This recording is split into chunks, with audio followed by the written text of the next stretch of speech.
I think the liberal arts, it prepares you for a multifaceted and dynamic world. I think it helps you understand nuance across disciplines. You're exposed to the arts and humanities, you're exposed to the sciences. When I hear of a liberal arts degree, overwhelmingly, you're exposed to difference. And I think that's what's needed in the world today. Hey everyone, welcome back to another episode of Office Hours where we dissect the key trends shaping higher ed and what those trends mean for students and families. In today's episode, I got to sit down with Vice President of Enrollment at Ithaca College, Rock Hall, who made a great case that we should view college as an investment rather than a cost. He also outlined the benefits of a liberal arts college and gave some great advice for college applicants who might be thinking about using AI in the admissions process. Let's dive right in.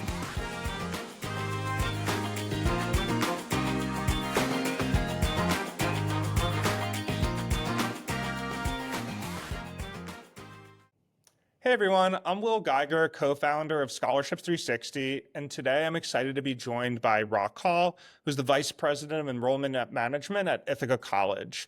Rock brings extensive admissions experience to the table. He's worked at 6 different institutions, including University of Southern California, Arcadia University, and University of Utah. And that's one of the reasons I'm really excited to talk to him today, just this real depth and breadth of experience at lots of different colleges across the country. So welcome, Rock. Thank you, sir. Thank you for the very warm introduction. It's nice to be here. Yeah, so let's kick things off with a question about cost of college and affordability. I'm curious from your experience what the biggest misconceptions students and families have around cost. I think one of the biggest misconceptions that families have around cost is the idea that college is an investment. And so when you invest in something, the understanding is on the other side, there will be a rate of return. There'll be a return on the investment on the other end. I think if they kind of shift their thinking and modality in that regard, this idea of taking on healthy debt isn't as daunting. I think we focus a lot on the student loan debt level, and that's almost a different conversation. And I think every generation gets a bit smarter. This generation coming up is a bit more cost adverse. I think they're a bit better informed, depending on who their parents are and where they are. There's still a good chunk of first generation students who very much walk into it the same way. But I think the big misconception that, um, you know, somehow you have to pay for college and not invest in it is hurting, I think, or not hurting, but making it difficult for some people to really understand how to approach this. I think another big misconception is this idea of total cost. Most colleges heavily discount their tuition. If you see a sticker price of 70,000 room and board and tuition, chances are it's going to be discounted on average anywhere between about 40 and on some cases 60, 62%. So that 40 to 62% discount rate, that will bring that $70,000 price tag down a bit more. I think going back to this idea of investing, colleges invest in the students as well. I think that's another misconception with, scholarships, with public and state and federal funding. That too is very much an investment. And so I think if there's a healthier understanding of how the two kind of balance each other, I think, a good chunk of financial literacy is needed for some students to understand that once you take it out, you will have to pay it back. But again, going back to my earlier statement, I think the benefit of it is to the greater good. The average person that you'll talk to, they'll have anywhere between 20,000 and some as high as $200,000 of student loan debt.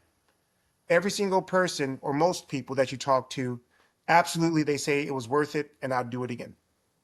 Yeah, I think that's a really great framing, Rock. And think of the student loan debt even. It's interesting. We focus on, some of these like really like big numbers, and some of the largest numbers of student loan debt are for doctors, for instance, who are going to earn quite a bit of money, and the ROI will be there. But a lot of it is not for undergraduates, for graduate and professional programs.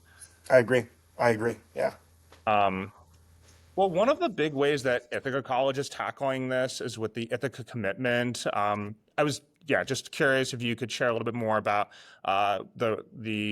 what this means for students and families and why this program was started. Yeah, it's basically a 4-year commitment to help families kind of understand and manage the debt load. The 4-year commitment caps the tuition at a certain percentage rate. It's easy for you to kind of plan and tease that out. But I think in addition to the commitment, it's a commitment and a further investment in the young person at Ithaca College. The Ithaca College commitment, it comes with peer-to-peer coaching. It comes with professional coaching. It comes with advising from faculty and staff and mentors. I think the commitment speaks to the overall ecosystem of Ithaca College and our approach to pedagogy, our approach to student affairs and student development. But very much on the front end, it helps families understand that there will be a cap on the tuition over the next 4 years, and you can kind of budget and plan for it that way.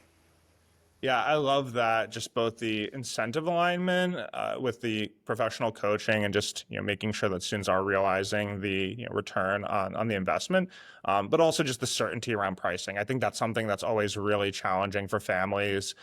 Many students, the average student, I think, graduates in more than 4 years, and that can just be additional time that may not have been accounted for by families. And then obviously each year at many institutions, the costs are going to increase somewhat, which can also just be something that families need to plan for. So love providing that certainty for students.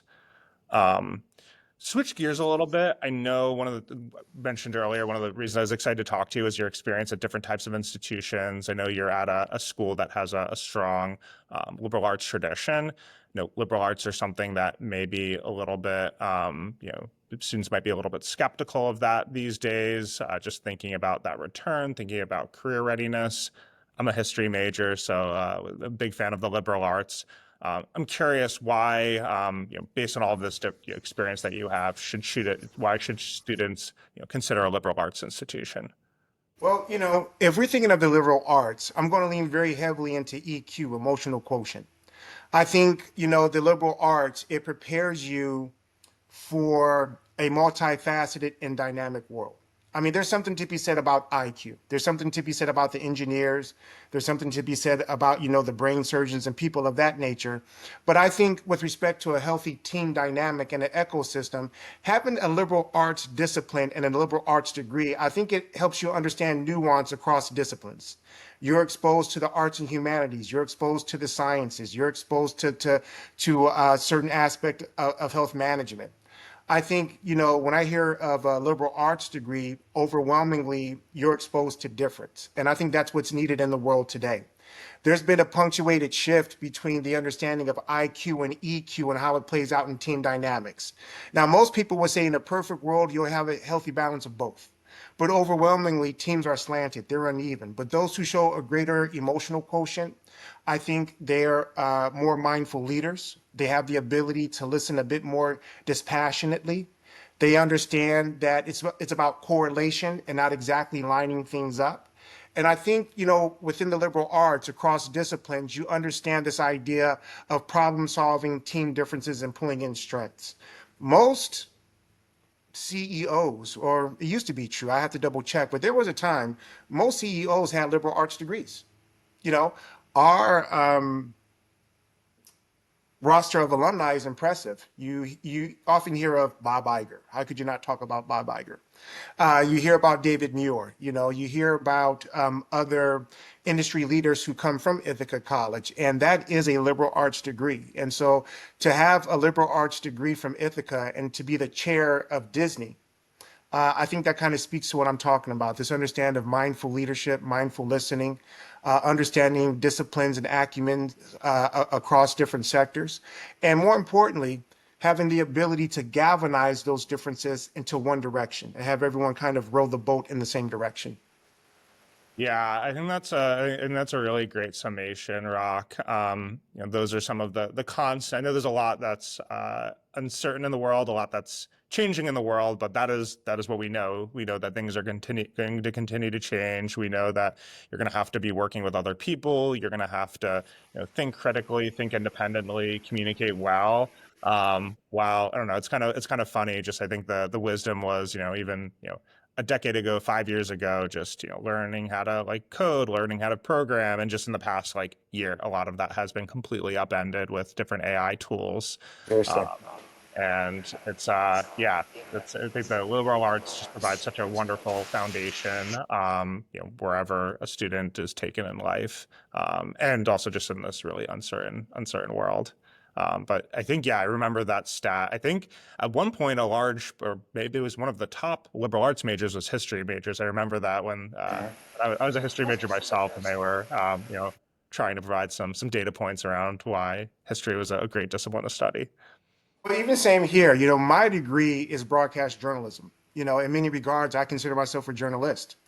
Uh, 2 or 3 decades ago, I've been doing this close to 30 years. When I first entered this profession, if you told me 30 years later I'd be shooting TikTok videos and uploading images and talks, to help get the word out, I would say there's no place for that in this industry.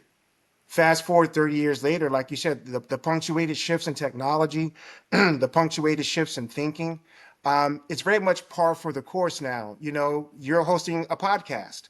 Who would have thought 30 years ago you running a scholarship company would mean you'd be interviewing people in a podcast? It's just a different terrain right now. But I think if you're curious, if you embrace it, if you welcome it, it's kind of exciting. And that's very much my posture.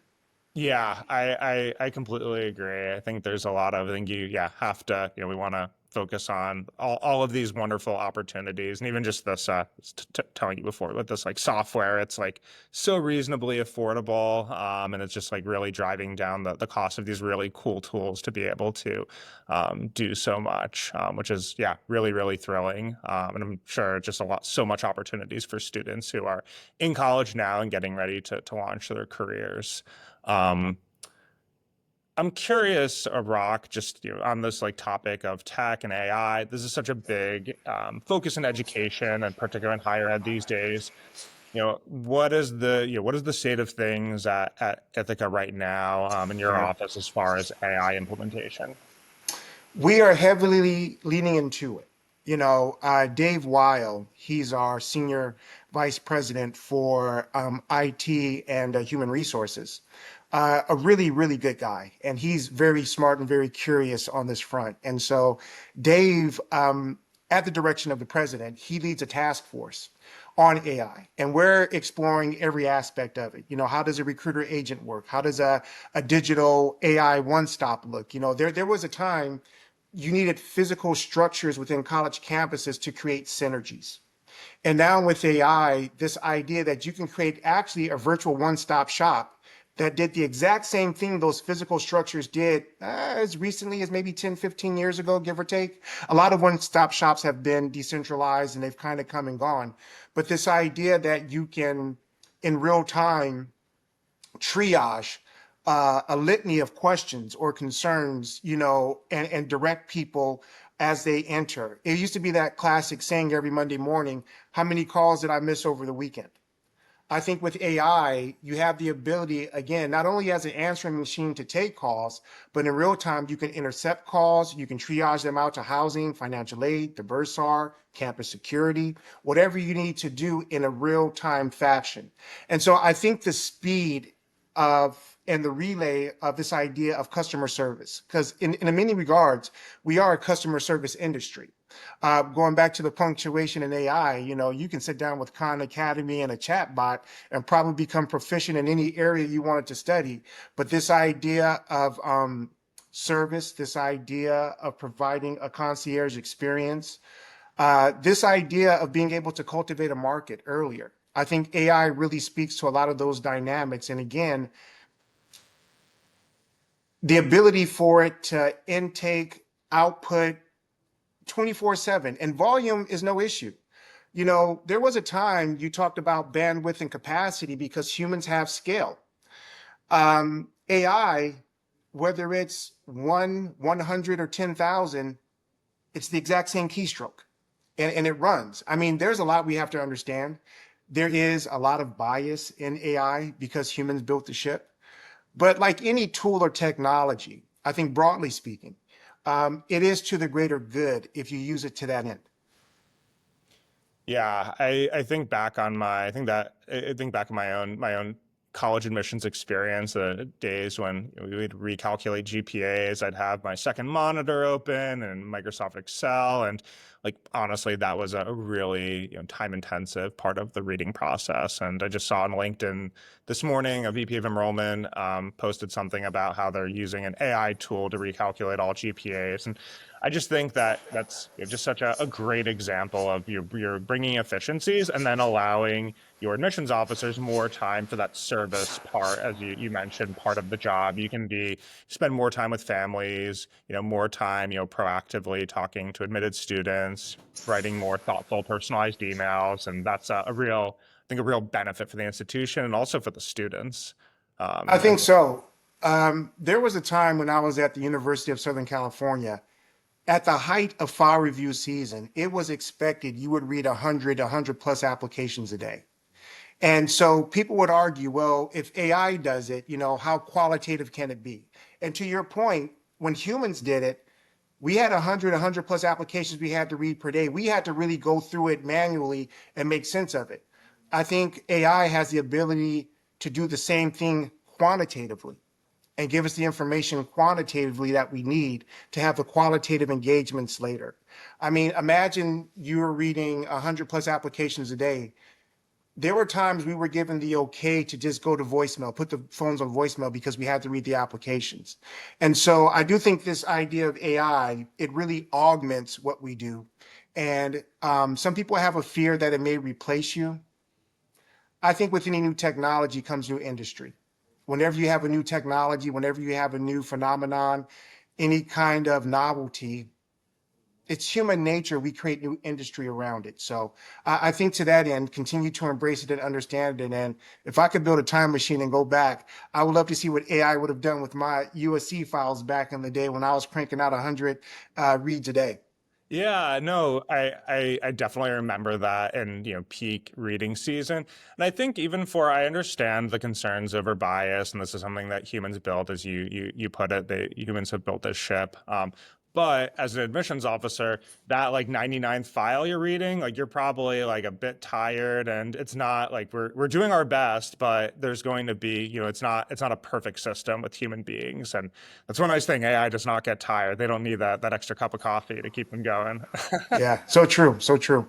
Um, and I think a really great point around, more efficiencies with jobs. I'm trying to remember the podcast I was listening to the other day, but they used the example of bank tellers. And, a Huh. few decades ago, when the ATMs came out, they thought, oh, this is going to be the end of bank tellers. And I'd want to fact check this, but according to this podcast, there are more bank tellers today. They're paid more, they have more responsibilities, and the ATM did not, kill the bank telling job, which is interesting. I think for the AI doomers out there. So true. So true. Um, as what do you think the implications are for students and families? I know that there's so many different types of tools that students, might be using, both in terms of their academic work and the college search. But I'm kind of curious, thinking about, admissions, paying for college. What do you think the implications of AI are? I think the implications, hopefully AI creates a smarter consumer. At times within this profession, I think respectably, we put the cart before the horse. Going back to the good old days of yore, you really had to kind of search out, your counselor would say, you have two safety schools, two in reach schools, two, reach schools. When Common App landed, it blew all of that out of the water. Every metric changed, every rubric you used traditionally changed, because through the Common Application for the first time with very little penalty, you could apply to upwards of 50 schools, within one application. There was a time, you had an application for Ithaca, Hobart, UCLA, Johns Hopkins. And now you have one application that can be triaged out, broadly and instantly. I think in that regard, and we've talked about this over the years with the Common App, which is for the greater good, but I think it shifted market expectation. And this idea of top of the funnel became kind of confused and it kind of, ballooned it a bit with more and more at the top. But as it shook out at the bottom, it became a bit trickier with respect to yield. I think a good chunk of that is this idea that families were just inundated with too much. And so the hope with AI, to your question more acutely, the hope is that AI helps families understand fit. If you can talk, hey, my kid loves writing, loves drawing, mountain bikes, he's clocking about a 3.2, how does this look? The idea that AI can say, hey, these are maybe the top 6 schools you should be looking at. Based on what you're telling me right now in your interest, here's where you should aim for. And I think that might give them a bit more direction. I think so much has changed in this industry since I've begun. Uh, a lot of schools are test optional. We're test optional. Within the evaluation process, that means maybe a slightly longer read for readiness. Admission rates are way up. Yield rates on average are way down. And so I think if you have a better informed a better informed population at the search and inquiry stage, chances are, it'll make things easier on their end and on our end as well. So to put a bow on it, I think just a better informed consumer. That's the hope of AI as far as where I sit. Yeah, no, I think that makes a ton of sense. Just everyone can have access to a really high quality college counselor. I know the gap is so high in so many states as far as like average student to counselor ratio, and I think that can definitely serve a really important need, particularly for first gen students, low income students, Yeah. rural students who probably are dealing with more of those high counselor ratios and just might not get the individual time with their college counselor. Yeah, I mean, and that's another way to think of it. There has been a churn in the last 15, 20 years. We talk a lot about, the tertiary level, but K through 12, principals, counselors, teachers, there's that constant churn that happens, especially to your point, at schools who serve a greater need population. And I think the gaps within those turnovers, the gaps within leadership, instruction, mentorship, and counseling, it could be augmented by AI. But then again, we have to be careful because there are already some companies out now within the mental telehealth space. They're starting to stratify that. If you pay X amount, you'll talk to an AI counselor. If you pay this amount, you'll talk to a real person. And so I think we still have to be mindful of the potential gaps that could exist. But to your point, broadly speaking, even to have an AI bot to pick up a line and talk to a young person would be beneficial. And earlier we were talking about we're in the window now where every generation moving forward is born with an iPad in their hand. And so this idea of talking to an automated agent, talking to a chatbot, it's not as foreign to them as it would have been to us walking into it in many ways because they're born into it. Yeah, no, it's I think that's a really great point. Just where, I still remember I was probably I graduated from high school in 2006. So actually my college application was on pen and paper, and I didn't have a smartphone until after I graduated from college.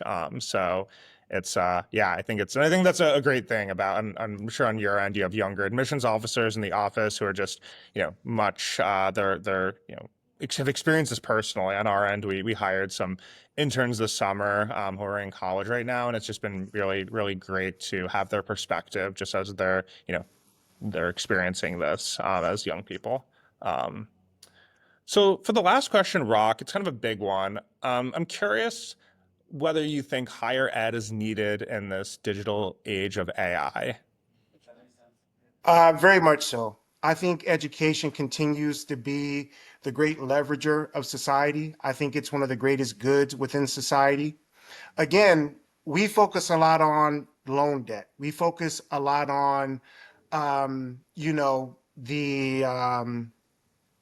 the walks within the higher education space.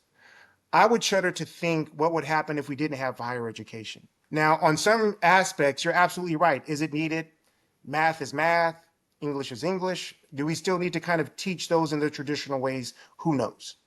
But I think a greater benefit to the college experience, again, and I believe this is where the idea of diversity is born from, you have a desperate group of young people who have absolutely no business being in the same room together. They're black, they're white, they're young, they're old, they're Asian, they're liberal, they're conservative. And then you have this idea that they have to solve a great cyclical evil, poverty, homelessness, medical disparities. And so you have this group of diverse people who have no business talking to each other, and now they have a common goal and they're working towards it. I think that is the greatest benefit of a college education because it teaches you difference, it teaches you nuance, it teaches you how to fail and to know that not everything is going to go your way for the first time, but the sun will rise tomorrow. I graduated high school in 1992. I believe I did my college application on the side of a cave, with a chisel and a pick.